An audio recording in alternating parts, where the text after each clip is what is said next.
Hello, everyone. Welcome back. This is another Bible story, and it is titled Ruth is Faithful Bible Story. Ruth, a faithful Gentile. Ruth 1 through 22. Ruth said, "Do not urge me to leave you or to return from following you. From where you go, I will go, and where you lodge, I will lodge.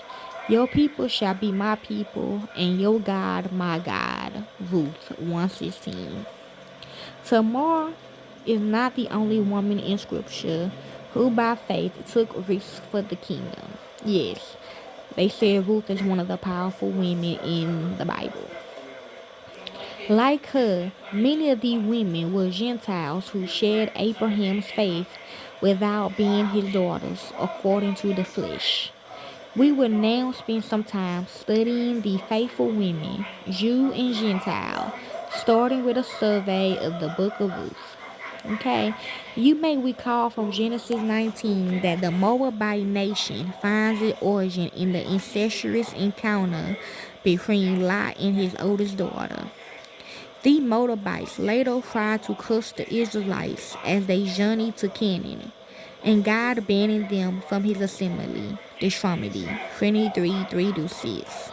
How scandalous then was it for David, the greatest king of ancient Israel, when others learned his great grandmother Ruth was a Moabite.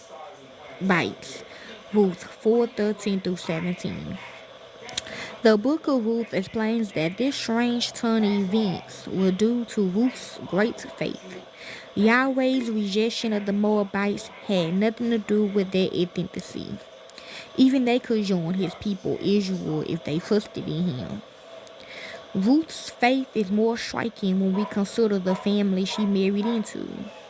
During the dark time of the Judges, a Judahite named Elimelech displayed a weak faith when he left Canaan, the land God gave to Abraham's offspring, and went to Moab. Elimelech sinfully doubted his security in God's country, but he could have easily justified his move. After all, he only wanted to feed his family. 1:1-2. Then again, we can sin even with the best of intentions. Settling in Moab, Elimelech and his sons died soon after marrying Moabite women.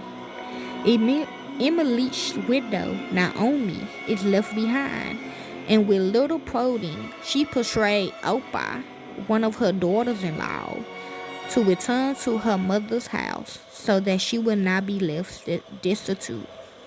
6:14. However, Naomi cannot convince Ruth, her other daughter-in-law, to remain in Moab. Perhaps she had heard of the great promises to Abraham's children, or have seen God working in these imperfect refugees from Israel. Regardless of the initial motivating factor, Ruth is clearly a woman of faith, despite her being a Gentile. She would not leave Naomi, but instead she pledges to go with Naomi to serve the only living God and to love his people. 15:22. Koram Duyo. The Hebrew for clung in Ruth 1:14 is the same word used to describe the marriage relationship. In other words, Ruth clung to her mother-in-law in covenant fidelity, knowing that she was bound by her promise before the face of God to remain with and aid her mother-in-law, no matter how difficult it will be. This is the same devotion we are to have up to the Lord's people today. No matter our flaws, we Christians must love and serve one another. Ruth loves her mother-in-law, and through her relationship with Naomi, Ruth had also encountered and come to love the one true God.